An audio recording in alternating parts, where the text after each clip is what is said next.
What's app پر group میں ڈالتے جاتے ہیں لعنت اللہ نعوذ باللہ زانی. ارے بھائی دیکھیے زنا کے لیے حکم دیا گیا ہے کہ 4 عینی شاہدین چاہیے.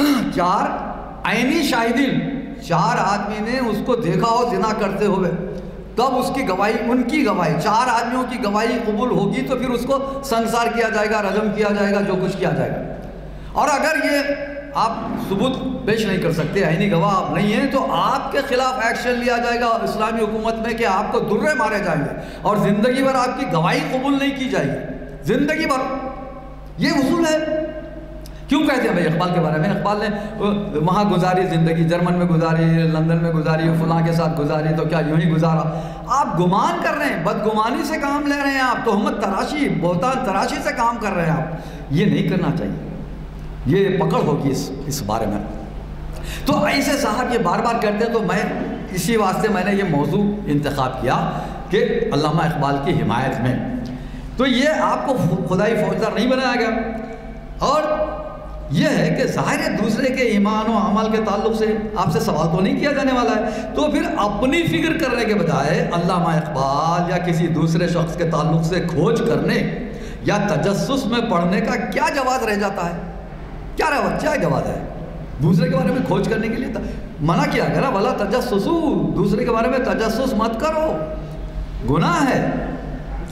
اقبال پر بھی لعن طعن کرنے والے جو لعن طعن کرتے ہیں، نعوذ باللہ لعنت اللہ کہتے ہیں، اور اگر وہ لعنت آپ ان پر نہیں پڑتی ہے تو وہ لعنت پلٹ کر لعنت بھیجنے والے پر آ جاتی ہے. یہ آ گیا ہے اس میں. تو اسی واسطے بہتر ہے کہ کسی کو برا بھلا کہنے سے پہلے آپ سوچو. ایک عام محاورہ بھی ہے کہ آپ اگر کسی کی طرف ایک انگلی اٹھاتے ہیں تو باقی کے 3 انگلیاں آپ کی طرف اشارہ کرتی ہیں. بہرحال اچھا دیکھیے، اب علامہ اقبال کے اسلامی فکر پر، ان کے اسلامی جو کارنامے ہیں ان کو نظر انداز کرنا کیا زیبا دیتا ہے کسی کو؟ علامہ اقبال نے قوم ملت کی بیداری کے جذبے کے تحت جو کچھ لکھا وہ اردو اور فارسی شعر و ادب کا شاہکار شمار کیا ہوتا ہے. شاہکار شمار ہوتا ہے، چاہے اردو ہو یا فارسی ہو، اس میں اقبال نے جو کچھ لکھا ہے شاہکار ہے. اقبال نے اس میدان میں جو بڑی لکیر کھینچ کر رکھ دی، اس کے مقابل کسی مدعی سخن کی لکیر ایک نقطہ ماحول سے بڑھ کر نہیں. اقبال نے اتنی بڑی لکیر کھینچی کہ اس کے مقابل کوئی تو پہلے تو جسارت نہیں کر سکتا کہ اس کے مقابل کوئی لکیر کھینچے، اور اگر لکیر کھینچتا ہے تو وہ ایک نقطہ موہوم کے برابر ہے اقبال کی لکیر کے مقابل. علامہ اقبال کے شخصی معاملات کو مارد بحث میں لانے کی کسی کو بھلا کیا ضرورت ہے؟ جیسے علامہ اقبال کی پیدائش 9 نومبر 1877 کو ہوئی، یہ اس پر جو ہے پوری ادبی دنیا کا اتفاق ہے. اگر کوئی 1873 عیسوی ہی کو ان کی پیدائش کا سال قرار دیتا ہے تو اس سے اقبال کی بڑائی اور بزرگی ہی ثابت ہوتی ہے نا. مطلب ہے کہ آپ نے 4 سال اس کی عمر بڑھا دی اقبال کی، تو اس میں خرابی کیا ہے؟ نہیں 77 غلط ہے، 73 صحیح ہے. ارے بھائی جب اقبال کے تعلق سے یہ طے ہو گیا ہے، پوری ادبی دنیا نے ان کے پورے معاملات طے کر کے لکھا کہ 9 نومبر 1877 ان کی طے. یہ کیوں کہنا چاہتے ہیں کہ اقبال کی پہلی شادی 1893 میں ہوئی، کریم بی بی سے ہوئی، تو اس وقت اس کریم بی بی کی عمر 19 سال تھی. اگر اس وقت اقبال کی عمر 16 سال کی بجائے 20 سال کے اقبال رہے ہوں تو معترض کی کس انا کی تسکین ہوتی ہے؟ بھئی 16 سال کے نہیں ہوں گے، 20 سال کے ہوں گے.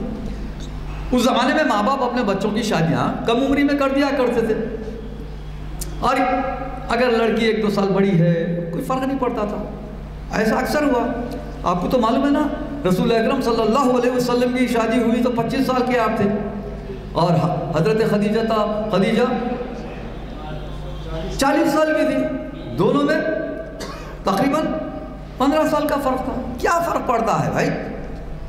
کم سیاست سے کوئی فرق نہیں پڑتا. تو میں اگر یہ تحقیق کرتے ہیں کہ نہیں 1873 میں تھے 20 سال، ارے کیا ہے ہوں گے بھائی، چلیے کیا فرق پڑتا. میں یہی عرض کرنا چاہتا ہوں کہ آپ بیجا اعتراضات جو کر رہے ہیں یہ اقبال کی شان کے خلاف ہے. اچھا، اقبال 2 بچوں کے والد ہو گئے، آفتاب اقبال اور معراج بیگم پہلی بیوی سے ان کے پاس پیدا ہوئے۔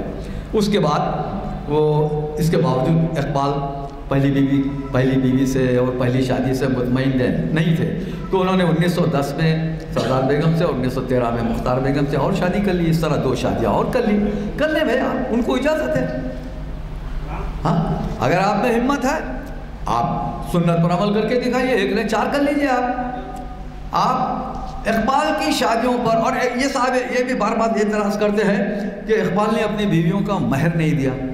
ارے آپ موجود تھے، آپ کو معلوم، آپ کی گواہی میں مہر ادا کرنا چاہیے تھا کیا؟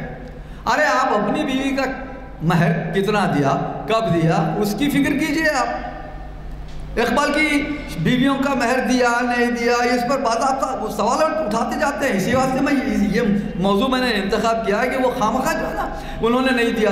ارے آپ کو کیا معلوم بھائی، آپ کی گواہی میں دینا چاہیے تھا، آپ کو گواہ بنا۔ آپ 50 سال کے بعد پیدا ہوئے اور اقبال کی شادی ہوئی 1893 میں پہلی، آپ پیدا بھی نہیں ہوئے تھے۔ 1910 میں بھی آپ پیدا نہیں ہوئے، 1913 میں بھی پیدا نہیں ہوئے، تو بعد میں دیا نہیں دیا۔ ارے یہ اقبال کا معاملہ ہے، ان کی بیویوں کا معاملہ ہے، اللہ کا معاملہ ہے، دیا نہیں دیا۔ ارے بھائی ایک بڑا ذمہ دار آدمی وہ اپنی بیویوں کا مہر دیتا ہے، کیوں نہیں دے گا؟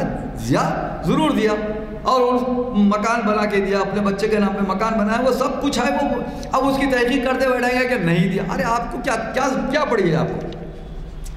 ہاں، اور اچھا یہ دیکھیے، یہ نہ صرف یہ کہ علامہ اقبال کے بارے میں یہ اس قسم کی ہردہ سرائی فرماتے ہیں وہ موصوف، ہاں، بلکہ مولانا مودودی جیسی شخصیت کے بارے میں، ان کے بارے میں بھی گستاخانہ کلمات کہتے رہتے ہیں کہ وہ ایسا ہے، فلاں ہے، فلاں ہے۔ ارے بھائی جماعت اسلامی کے بانی، دنیا بھر کی علمی خدمات، اسلامی خدمات کرنے والے پر آپ منہ آتے ہیں، جبکہ آپ کو سیدھے طریقے سے قرآن پڑھنا نہیں آتا۔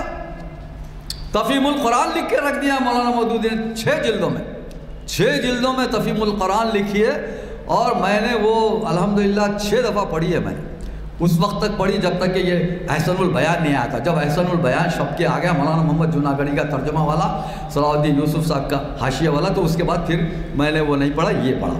تو بہرحال مگر مولانا مودودی کی خدمات الجہاد فی الاسلام وغیرہ ہے۔ تو یہ ایسی شخصیت پر بھی حملے کرنا کیا آپ کو زیب دیتا ہے؟ کسی کو زیب دیتا ہے؟ تو یہ بڑی شخصیات پر حملے کرنے اصل میں کیا ہے؟ اپنے چھوٹے پن، اپنا احساس کمتری کو ثابت کرنا چاہتے ہیں۔ ہاں البتہ بھائی آپ اختلاف کر سکتے ہیں، جیسے مولانا مودودی کے بارے میں ہے کہ وہ عثمان ذو النورین کے بارے میں جو کچھ انہوں نے لکھا، یا حضرت معاویہ کے بارے میں جو کچھ لکھا، اس سے آپ اختلاف کرتے ہیں، اس کا اختلاف کیا گیا۔ صلاح الدین یوسف صاحب نے مدلل جواب دیا، جسٹس تقی عثمانی صاحب نے جواب دیا، آپ علمی طور پر جواب دیجیے۔ اور علامہ اقبال کے بارے میں بھی ان کی جو زبان و بیان کی خامیوں پر جبور رام جوش ملسیانی نے، جیسا کہ اس سے پہلے میں کہہ چکا ہوں، جو کچھ اعتراضات ہے اس کا جواب دیا گیا بڑے مدلل انداز میں۔ شمس الرحمن فاروقی نے جواب دیا، شمس بدایونی نے جواب دیا، اور بھی کئی لوگوں نے جواب دیا۔ کہ بھئی اقبال بہت بڑی شخصیت کا نام ہے، بہت بڑی شخصیت کا نام ہے۔ اقبال پر آپ حرف نہیں رکھ سکتے، چاہے وہ دینی معاملہ ہو، سماجی معاملہ ہو، اسلامی معاملہ ہو، کوئی معاملہ ہو۔ اقبال بہت سوچ فکر کے آدمی ہے، ایک بہت بڑی دانشورانہ شخصیت کا نام ہے اقبال۔ اچھا اب دیکھیے اس میں شک نہیں، علامہ اقبال نے سب سے پہلے اکبر الہ آبادی کی پیروی میں کچھ ابتدائی کلام ان کا جو ہوتا ہے وہ ظریفانہ کلام ہے، جیسے وہ اٹھا کر پھینک دو باہر گلی میں، نئی تہذیب کے انڈے ہیں گندے۔ یہ اکبر الہ آبادی کی پیروی میں انہوں نے پہلے شاعری کی۔ اور ایک بڑا اچھا ان کا اقبال کا شعر ہے کہ جس علم کی تاثیر سے زن ہوتی ہے نازن، دیکھیے کیسا استعمال کیا، زن اور نازن کا استعمال دیکھیے۔ جس علم کی تاثیر سے زن ہوتی ہے نازن، کہتے ہیں اسی علم کو ارباب نظر موت، کہتے ہیں اسی علم کو ارباب نظر موت۔ اچھا اقبال نے ابتدائی اکبر الہ آبادی کے اتباع میں جو شعر کہا، جیسے یوں قتل سے بچوں کے وہ بدنام نہ ہوتا، یوں قتل سے بچوں کے وہ بدنام نہ ہوتا، افسوس کہ فرعون کو کالج کی نہ سوجھی، افسوس کہ فرعون کو کالج کی نہ سوجھی۔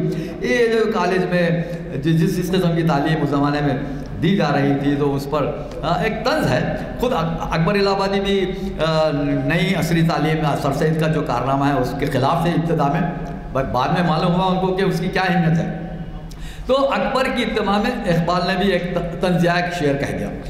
اور ابتدا میں اقبال کی شاعری داغ، امیر مینائی وغیرہ سے متاثر تھی، اور اسی زمانے میں اسی انداز میں اسی اسلوب میں اقبال بھی شعر کہہ کے تھے. جیسے تعامل تو تھا ان کو آنے میں قاصد، مگر یہ بتا طرز انکار کیا تھی، اور بھری بزم میں اپنے عاشق کو تاڑا، تیری آنکھ مستی میں ہوشیار کیا تھی. یہ اس قسم کے بعد میں یہ بہت اقبال کی فکر تو بہت اعلیٰ ہو گئی بعد میں. ہاں یہ ابتدائی زمانہ ہے. انوکھی وضع ہے سارے زمانے سے نرالے ہیں یہ عاشق، کون سی بستی کے یارب رہنے والے ہیں. یا پھر مشہور و معروف ترانہ ہے یہ سارے جہاں سے اچھا ہندوستان ہمارا، ہم بلبلیں ہیں اس کی، اور یہ گلستہ ہمارا، اس قسم کے. اور ایک دیکھیے ابتدا میں نیا شوالا بھی لکھی اقبال نے. آپ کو تو آپ جانتے ہی ہیں کہ سچ کہہ دوں اے برہمن گر تو برا نہ مانے، تیرے صنم قدوں کے بت ہو گئے پرانے، اپنوں سے بیر رکھنا تو نے بتوں سے سیکھا، جنگ و جدل سکھایا وائس کو بھی خدا نے. تو یہ ابتدائی زمانے کے کچھ اشعار ہیں. تو یہ سب گوارا.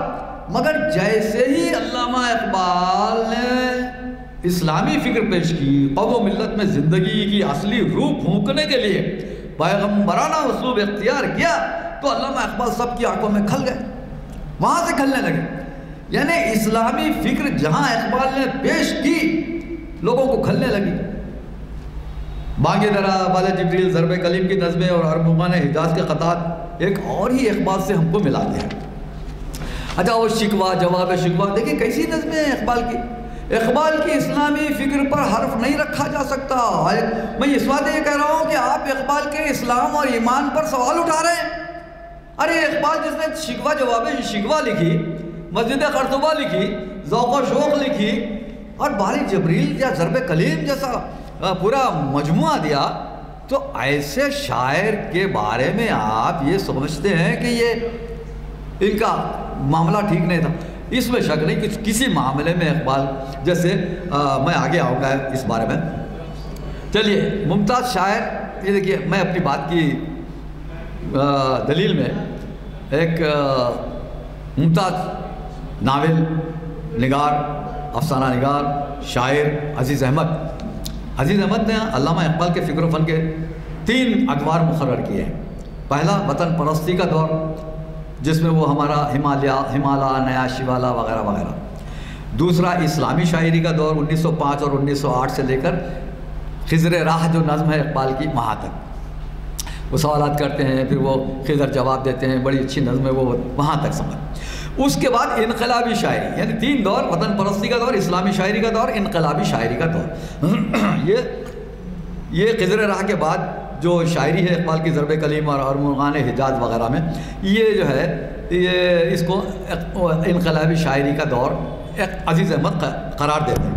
مگر ایک چیز میں آپ سے عرض کرنا چاہتا ہوں. عزیز احمد نے علامہ اقبال کے فکر و فن کا جائزہ لیتے ہوئے اپنی مارکہ آرا کتاب ہے عزیز احمد کی، اقبال نئی تشکیل، جو کب لکھی گئی 1947، یعنی اقبال کے مرنے کے 9 سال بعد 1947 میں لکھی گئی، لکھنؤ سے چھپی، سرفراز پریس لکھنؤ سے چھپی.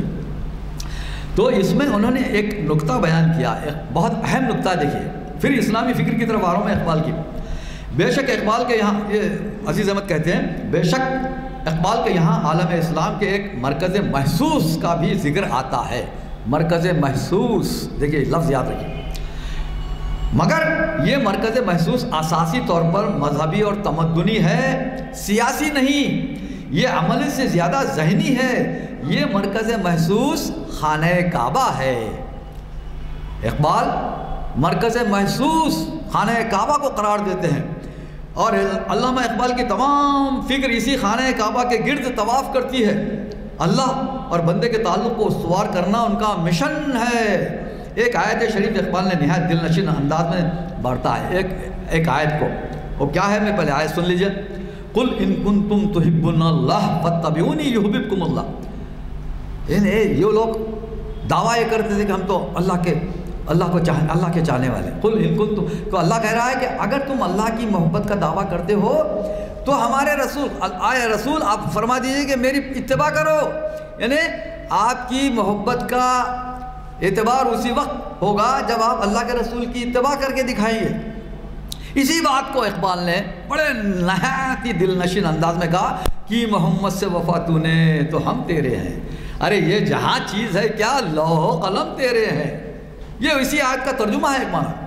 تو ایسا شاعر، ایسی فکر پیش کرنے والا جو قرآن اور حدیث سے ہٹ کر کچھ کہنا نہیں چاہتا، اور میں ایک چیز اور پیش کروں گا تو یہ ہے، اور وہ اسلامی فکر کا یہ عالم ہے کہ ہاتھ ہے اللہ کا بندہ مومن کا ہاتھ کہنے والا اقبال، اور پھر وہ جو ہے نا خودی کو کر بلند اتنا کہ ہر تقدیر سے پہلے خدا بندے سے خود پوچھے بتا تیری رضا کیا ہے، تو یہ کی محمد سے وفا تو نے کی آگے کی منزل ہے۔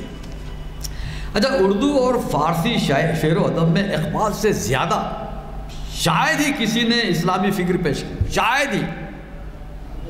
بھائی دنیا بھر کی باتیں، دنیا بھر کے فلسفے اور اپنا ذکر، محبوبہ کا ذکر سب شاعری میں ہوتا رہا ہے۔ آپ میر لیجئے، غالب لیجئے، فانی بدایونی کو لیجئے، اصغر گونڈوی کو لیجئے، جگر بدایونی کو لیجئے، سب شاعری سب کی پڑھ لیجئے۔ کہیں اسلامی فکر اگر ملتی ہے تو وہ اقبال کے پاس۔ اس زبانوں، اچھا فارسی میں، اردو میں بے شمار مثنویاں لکھی گئیں، قصائد لکھے گئے۔ ذہنی تسکین اور مالی مفادات کے پیش نظر یہ سب کچھ خامہ فرسائی کی گئی۔ علامہ اقبال نے قوم و ملت میں جذبہ حریت اور اسلامی حمیت بیدار کرنے کے لیے جو نظمیں کہیں اور اشعار کہے، وہ علامہ اقبال کو بلا شبہ اسلامی فکر کا نمائندہ شاعر ثابت کرتے ہیں۔ میں یہ بتانا چاہوں گا، ایسے بے مثال شاعر کے فکر و فن پر سوال کھڑے کرنا اپنی کچھ فہمی کے اظہار کے سوا کچھ نہیں۔ اب آئیے ایک بہت اہم چیز کی طرف میں چلتا ہوں۔ 1915 میں اسرار خودی شائع ہوئی۔ اسرار خودی جو مثنوی ہے علامہ اقبال 1915 میں شائع ہوئی، اور پھر 1917 میں رموز بے خودی لکھی گئی جو 1918 میں شائع ہوئی۔ رموز بے خودی، یہ دو کارنامے ہیں اقبال کے، مثنویاں ہیں اسرار خودی اور رموز بے خودی۔ علامہ اقبال بڑے اعتماد کے ساتھ اپنے فکر و فن کے تعلق سے حتمی انداز میں فرماتے ہیں کہ انہوں نے قرآن کی روشنی میں ہمیشہ اپنی فکر پیش کی ہے۔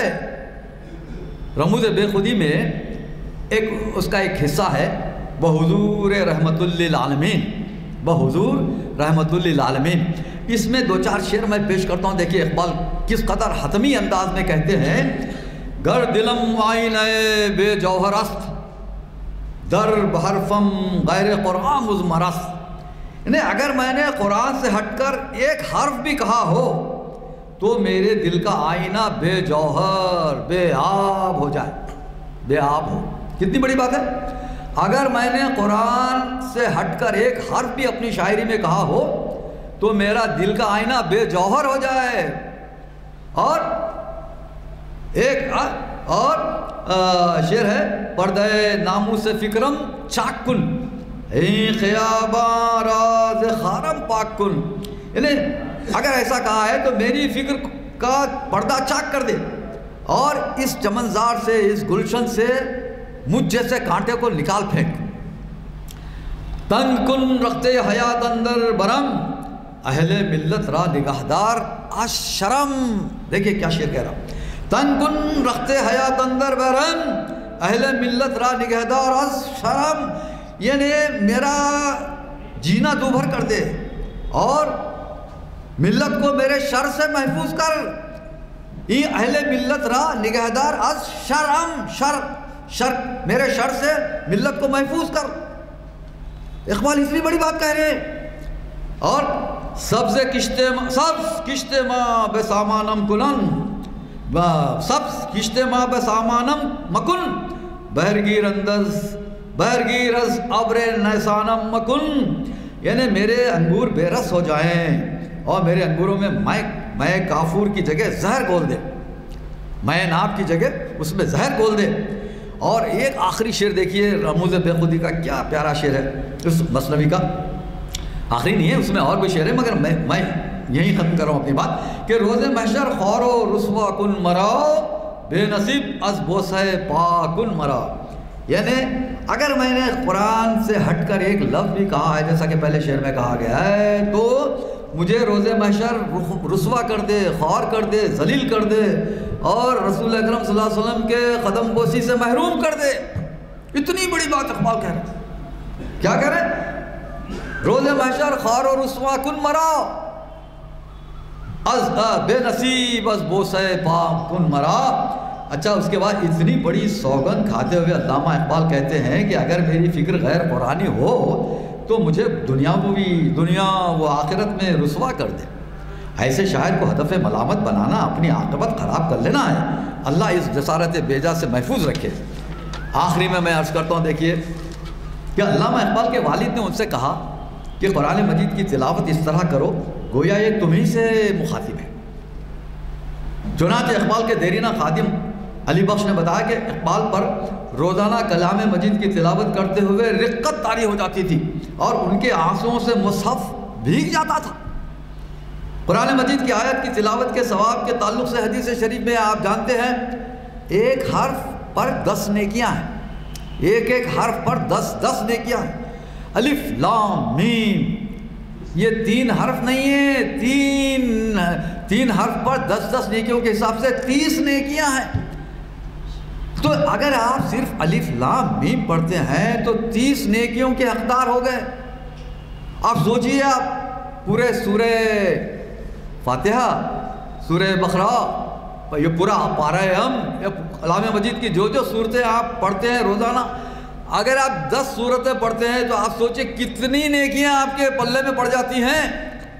علامہ اقبال تہجد میں اٹھتے تھے، روزانہ گڑ گڑا کے اللہ سے رجوع ہوتے تھے، قرآن مجید کی تلاوت کرتے تھے اور قرآن سے مستنیر ہے ان کا پورا کلام، پورا قرآن سے استفادہ ہے۔ آپ دیکھ لیجئے ان کی نظمیں، ان کے کلام میں جو کچھ ہے، قرآن سے ہٹ کر اگر کوئی چیز آپ کو محسوس ہوتی ہے تو یہ آپ کی کچھ فہمی ہے، آپ نہیں سمجھ پا رہے ہیں، سمجھیے آپ وہاں تک نہیں پہنچ رہے۔ اسی واسطے اقبال نہ صرف یہ کہ قرآن سے خود جڑے ہوئے تھے، لوگوں کو بھی جوڑتے تھے۔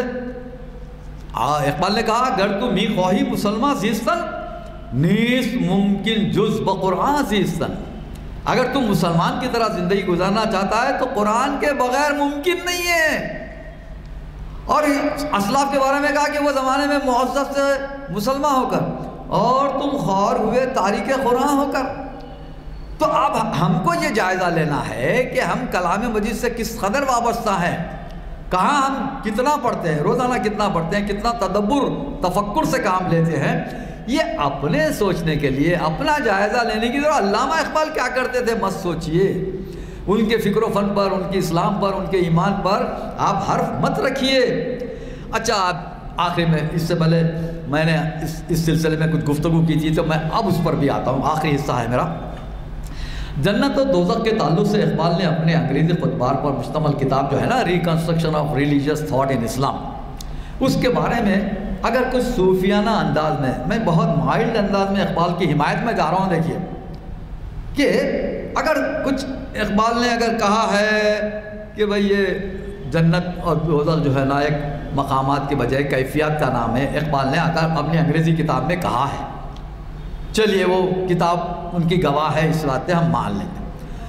بھئی اللہ غفور الرحیم ہے، اللہ ان کا ہاتھ پکڑ کے جنت دکھا دے گا، میاں یہ جنت واقعی ہے، میاں تم جس کے بارے میں کچھ شک و شبے میں تھے یہ لے لو، یہ جنت میں داخل۔ ارے اللہ کا ہاتھ پکڑنے والا کون ہے بھائی؟ اللہ نے کہا کہ میں سارے دوزخیوں کو جنت میں اور سارے جنتیوں کو دوزخ میں ڈال دوں، تو میرا ہاتھ پکڑنے والا کون ہے؟ اگر اقبال نے کچھ ایسی کوئی کوتاہی اقبال سے ہوئی بھی، اللہ غفور الرحیم، اللہ کا معاملہ ہے، اقبال کا معاملہ ہے۔ اقبال ان کو کل کے روز بتا دے سکتا ہے کہ بھائی یہ دیکھو واقعی چیز ہے بھائی، اور تم نے اسلامی فکر اتنی پیش کی، اتنی فکر بھی، اللہ اگر ان سے راضی ہو گیا، خوش ہو گیا، وہ نواز بھی سکتا ہے نا بھائی۔ آپ ان کو روکنے والے اللہ میاں کو روکنے، اللہ میاں کا ہاتھ پکڑنا ہے آپ کا، آپ کی ذمہ داری ہے، خدائی فوجدار ہیں آپ۔ تو میں یہ دیکھ رہا ہوں کہ اللہ رب العزت اگر اقبال کو بھی اپنی رحمت میں ڈھانک لے تو اس کی رحمت سے کیا بعید ہے۔ ہم تو ہر مسلمان کے لیے عموماً اور اقبال کے لیے خصوصاً دعا گو ہے کہ اللہ تعالیٰ ہم نے دنیا کی طرح آخرت میں بھی اعلیٰ مقامات سے سرفراز فرمائے. ربنا آتنا فی الدنیا حسنۃ وفی الآخرۃ حسنۃ وقنا عذاب النار. وآخر دعوانا ان الحمد للہ رب العالمین.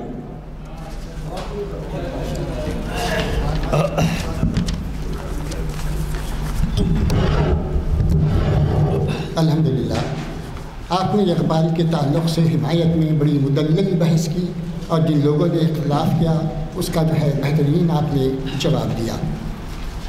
آپ نے سورہ نساء کی آیت جس کے اندر رجم کے احکامات آئے ہیں اس کا بھی حوالہ دیا کہ اگرچہ کوئی شخص اپنی بیوی پر یا کسی پر تہمت لگاتا ہے تو اس کو چاہیے کہ آئینی 4 شاہدین لے آئے اور اگر نہیں لاتے ہیں تو پھر اس پر حد نازل ہوگی، 80 کروڑوں کی سزا ہوگی.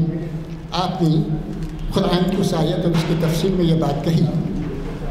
اس کے بعد کے حصے میں جس کی توجہ میں آپ کو دلانا چاہتا ہوں کہ اگر کوئی شخص اپنی محسن بیوی کے اوپر الزام لگائے کہ اس کے اخلاق، اس کے کردار پہ مجھے شک ہے، یا اس کے حمل پہ یا اس کی ولادت پر شک ہے، تو اللہ تعالیٰ نے قرآن میں یہ بات بتا دی کہ شوہر 4 مرتبہ یہ قسم کھائے کہ جو کچھ میں کہہ رہا ہوں وہ سچ ہے، اور اسی طریقے سے عورت بھی قسم کھائے 4 مرتبہ کہ جو کچھ میں کہہ رہی ہوں وہ سچ ہے. جب دونوں بھی اس طریقے کی قسم کھا لیتے ہیں تو 5ویں قسم اللہ نے یہ کہتے ہوئے ہدایت دی ہے کہ کہے کہ اگر میں جھوٹا ہوں شوہر کے تعلق سے تو اللہ کی لعنت مجھ پہ ہو. اور بیوی بھی یہ کہہ دے کہ اگر میں جھوٹی ہوں تو اللہ کی لعنت، اس کا عذاب مجھ پہ نازل ہو. یہ جب کہہ دیتی ہیں تو اس کو کہا جاتا ہے قرآن کی کہ مفہوم میں لعن جب ہو جاتی ہے تو شرعی اعتبار سے وہ بیوی اور شوہر کی علیحدگی ہو جاتی ہے. تو یہ جو ہے قرآن کا یہ ہے. تو اسی طریقے سے اب ہمارے معزز مقرر نے رموز بالخودی کے جو اشعار پڑھے ہیں اقبال کے تعلق سے، اقبال نے اپنے شعر میں یہ بات کہہ دی، یا اللہ یہ جو لوگ مجھ پہ الزامات وغیرہ لگاتے ہیں اگر یہ الزامات صحیح ہوں تو مجھے روز محشر میں رسوا کرنا. یہ بہت بڑا چیلنج ہے. اللہ کے فضل سے آپ نے بڑی اچھی باتیں جو ہے سنی. اللہ تعالی ہم سب کو ان باتوں پہ غور و فکر کرنے کی اور قرآن آیات کو خصوصی طور پر تدبر کے ساتھ، غور و فکر کے ساتھ پڑھنے اور سمجھنے کی توفیق نصیب عطا فرمائے. انشاءاللہ تعالی آئندہ کے پروگرام کے بارے میں ابھی محافل کی جو ہے اعلامیہ میں ابھی آ جائیں گے وہ، آپ اس کو لے کے باقیہ جو ہے محافل میں بھی آپ اپنے دوست احباب کے ساتھ شرکت کرتے ہیں. شکریہ. دعا کی درخواست کرتے ہوئے میں مجلس کی برخاستی کا اعلان کرتا ہوں. ایک اہم بات اور میں عرض کرنا چاہتا ہوں کہ ابھی توبہ کے دروازے کھلے ہیں. کسی پر بہتان لگانے سے بہتر ہے کہ آپ توبہ کر لیں، مرنے سے پہلے توبہ کر لیں. اقبال نے توبہ کر لی ہوگی بھائی. اقبال نے جو کچھ اپنے کوئی اگر کوتاہی ہوئی ہے اقبال سے تو انہوں نے کاپی کر لی ہوگی. اللہ غفور الرحیم ان کی توبہ قبول کر سکتا. آپ بھی اقبال پر یا کسی پر بہتان لگانے کا جو کچھ آپ نے عمل کیا ہے بہتر ہے کہ آپ مرنے سے پہلے توبہ کر لیں. اور چونکہ ابھی آپ کی زندگی باقی ہے کا مطلب ہے کہ آپ کا توبہ کا دروازہ کھلا ہے اور ابھی مغرب سے سورج نہیں نکلا. اس واسطے توبہ کر لیں بہتر ہے اور اپنے اعمال دیکھیں. ربنا جیسا کہ دعا کی درخواست کی گئی، ربنا آتنا فی الدنیا حسنۃ وفی الآخرۃ حسنۃ وقنا عذاب النار. دیکھیے اس دعا میں کہا گیا کہ ہم کو دنیا بھی اچھی دے، آخرت بھی اچھی دے. ربنا آتنا فی الدنیا حسنۃ، دنیا بہتر دے، اس کے ساتھ ساتھ وہ فی الآخرۃ حسنۃ، آخرت ہماری آخرت بھی اچھی کر دے. وقنا عذاب النار، اور عذاب قبر سے بچا. اللہم انی اسألک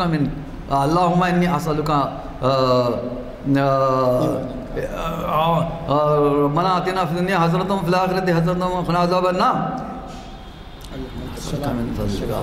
ربنا آتنا فی دنیا حسنۃ وفی الآخرۃ حسنۃ وقنا عذاب النار. یہ کافی ہے، یہ بہت بڑی دعا ہے. اللہم صلی علی محمد وعلی آل محمد کما صلیت علی ابراہیم وعلی آل ابراہیم انک حمید مجید. اللہم بارک علی محمد وعلی آل محمد کما بارکت علی ابراہیم وعلی آل ابراہیم انک حمید مجید. وآخر دعوانا